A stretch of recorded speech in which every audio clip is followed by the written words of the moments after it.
अरे भाई, प्रॉपर्टी बेचते हो तो देख लो आपका धर्म क्या है, खरीदने वाले का धर्म क्या है, पड़ोसी को मंजूर है या नहीं, और सबसे जरूरी डीएम साहब की इजाजत मिली भी है या नहीं, वरना जेल भी जा सकते हो। जी हाँ, हम किसी साइंस फिक्शन की बात नहीं कर रहे, ये सब भारत में हो रहा है। और हाल ही में गुजरात में ऐसा ही एक दिलचस्प मामला सामने आया। तो आइए समझते हैं कैसे एक हिंदू महिला अपनी प्रॉपर्टी बेचते बेचते सरकारी पचड़े में फंस गई, और कैसे हमारे सुपर पावर डीएम साहब ने कानून का ऐसा झंडा गाड़ा कि मामला सीधा अदालत में पहुंच गया। मामला है क्या, चलिए जरा विस्तार से आपको समझाते हैं। तो मामला यह था कि सूरत के सलाबतपुरा की एक दुकान हिंदू महिला ने अपनी प्रॉपर्टी एक मुस्लिम महिला को बेचने का फैसला किया। घर का सौदा हुआ, टोकन अमाउंट में मिल गया, और महिला ने पूरी तैयारी कर दी कि अब पेपर वर्क निपटा लिया जाए। लेकिन ठहरिए, सोसाइटी वालों को इसकी भनक लग गई, और फिर क्या था, मानो लोकतंत्र खतरे में आ गया। सोसाइटी वालों ने खरीदार के धर्म पर आपत्ति जताई।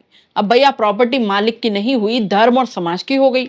उन्होंने कहा कि अगर एक मुसलमान हमारे मोहल्ले में रहेगा तो इलाके का माहौल बिगड़ जाएगा। यानी सोसाइटी वालों को यह तय करने का हक मिल गया कि कौन कहां रहेगा। अब ये बात सुनकर बेचने वाली महिला भी अड़ गई। उन्होंने कहा कि भैया, मेरी प्रॉपर्टी है, मेरी मर्जी, मैं जिसे चाहूं उसे बेचूं। लेकिन सोसाइटी वालों ने भी ठान लिया था कि नहीं नहीं, ये तो समाज पर बड़ा संकट आ रहा है।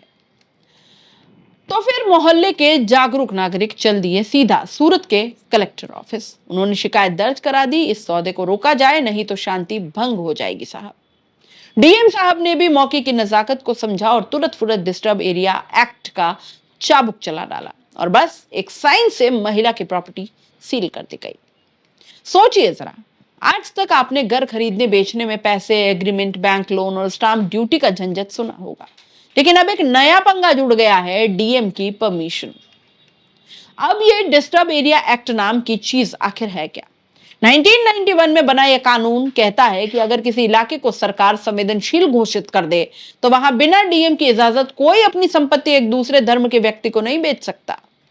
मतलब अब अगर आप अपनी प्रॉपर्टी बेच रहे हैं तो पहले तो अपने धर्म का सर्टिफिकेट दिखाइए, पड़ोसियों की मंजूरी ले लीजिए, और डीएम साहब के दरबार में हाजिरी भी लगाइए। और अगर गलती से ये सब नहीं किया तो फिर 3 से 5 साल की सजा भी मिल सकती है। अब सवाल ये उठता है दोस्तों कि क्या ये कानून सही है? क्या ये संविधान के खिलाफ नहीं जाता? संविधान तो कहता है कि भारत के किसी भी नागरिक को कहीं भी रहने और संपत्ति खरीदने बेचने का अधिकार है।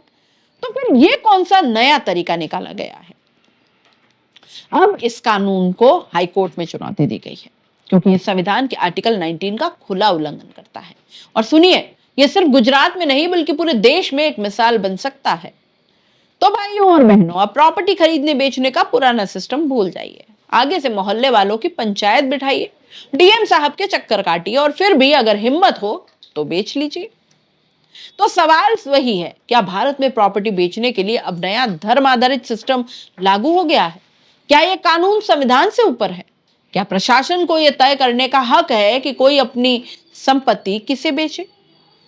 फिलहाल अगर आप भी प्रॉपर्टी बेचने का मन बना रहे हैं तो एक बार मोहल्ले के प्रधान जी और डीएम साहब से राय मशवरा कर लीजिए, क्योंकि घर तो अपना है, लेकिन इजाजत भैया अब दूसरों की चाहिए।